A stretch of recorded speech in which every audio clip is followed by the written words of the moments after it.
Hello friends. In this video, we're going to tell you about the parts of a car engine.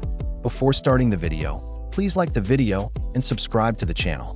Most cars today use internal combustion engines. This means that the engine uses the controlled explosions of fuel and air to make power. To understand how this works, let's take a look at the main parts of a car engine. First, we have the engine block. The engine block is the main body of the engine. It's usually made from a metal like cast iron or aluminum. The engine block has many important parts inside of it, including the cylinders. Second, cylinder head. The cylinder head is the crown of the engine block.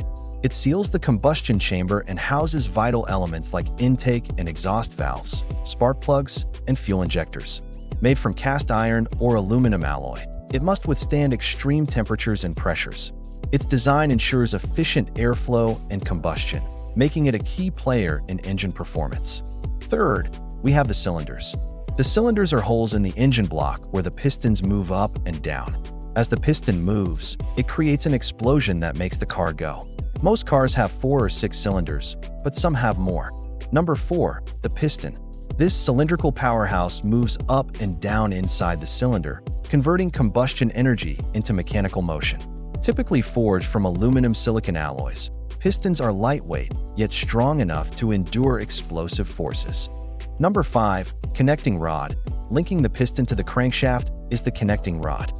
Forged from steel or duralumin, it transforms the piston's linear motion into rotational motion. Its I-beam shape offers optimal strength-to-weight ratio, reducing vibration and wear. Number 7, we have the spark plug.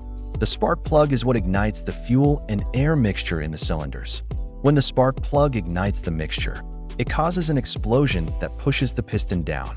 Number 6, piston ring. The unsung heroes, piston rings. These thin metal bands wrap around the piston, sealing the gap between piston and cylinder wall. They prevent gas leakage, regulate oil consumption, and aid in heat transfer. Number 8, we have the crankshaft. The crankshaft is connected to the pistons and converts their up and down motion into rotational motion. This rotational motion is what powers the car's wheels. Number 9, we have the camshaft. The camshaft is connected to the crankshaft and controls the opening and closing of the engine's valves. Next, we have the valves. The valves control the flow of fuel and air into the cylinders. There are 2 types of valves: intake valves and exhaust valves. Intake valves let fuel and air into the cylinders, while exhaust valves let the burnt gases out. At number 10, we have the timing belt or chain. The timing belt or chain connects the crankshaft and camshaft and makes sure they stay in sync with each other. Number 11, we have the oil pan and filter. The oil pan and filter keep the engine lubricated and clean. Oil keeps the engine parts from grinding against each other and makes sure everything runs smoothly. At number 12, we have the cooling system. The cooling system is made up of the radiator and water pump. The cooling system keeps the engine from overheating by circulating coolant through it. Finally, we have the ECU. The ECU is the engine control unit. It's like a brain for the engine. It controls how much fuel and air goes into the engine and when the spark plugs fire. So those are the main parts of a car engine. If you like this video, please leave a comment below and tell us which part of the engine you need more detail.